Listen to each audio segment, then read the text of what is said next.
இப்போ நம்ம யூஸ் பண்ணிட்டு இருக்க ஏஐ பற்றி 1980s கொடுத்த ஸ்பீச்சஸ் தான் இந்த புக்கு. இதில் வந்து எனக்கு ஒரு 2 விஷயம் ரொம்ப மைண்ட் ப்ளோயிங்காக இருந்துச்சு. என்ன அப்படின்னா, இப்போது ஒரு மாஸ்டர் ஒரு கம்ப்யூட்டர் கூட செஸ் விளாட்றன்னு வச்சுப்போம். அந்த மாஸ்டர் அந்த கம்ப்யூட்டரை ஒரு 3 to 4 times பீட் பண்ணிடுவார். அந்த ஆப்போனண்ட் வந்து எந்தெந்த மூவ்ஸாலலாம் என்னைய வந்து பீட் பண்ணார் அப்படின்றத ரிமெம்பர் பண்ணிக்குது.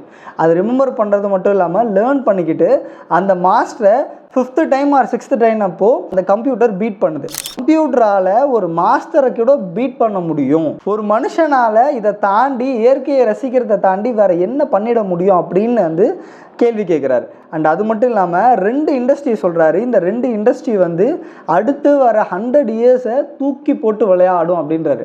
அதில் 2 இண்டஸ்ட்ரி என்னென்னா, entertainment industry and the sports industry. We all are the competitors of the computer. நீங்கள் வந்து இப்போ போட்டி உங்களுக்கும் இன்னொரு மனுஷனும் கிடையாது, உங்களுக்கும் நீங்கள் யூஸ் பண்ணுற டூல்ஸ்க்கும் தான் உங்களுக்கு போட்டி. நீ எப்படி வந்து அந்த டூலை கரெக்டாக யூஸ் பண்ணுறதுல தான் இருக்குது. ஓகேவா? ஸோ இந்த ஃபியூச்சர் ஆஃப் ஹியூமனிட்டி இந்த ஏஜ் ஆஃப் ஏ அப்படின்ற இந்த புக் வந்து ரொம்ப ஷார்ட் புக் இருந்தாலுமே இதோட பாயிண்ட் ஆஃப் வியூ வந்து ரொம்பவே சூப்பராக இருக்குது. ஸோ ஜேகேயோட புக்ஸ் வந்து எப்பயுமே நம்மளை ஃபெயில் பண்ணாது.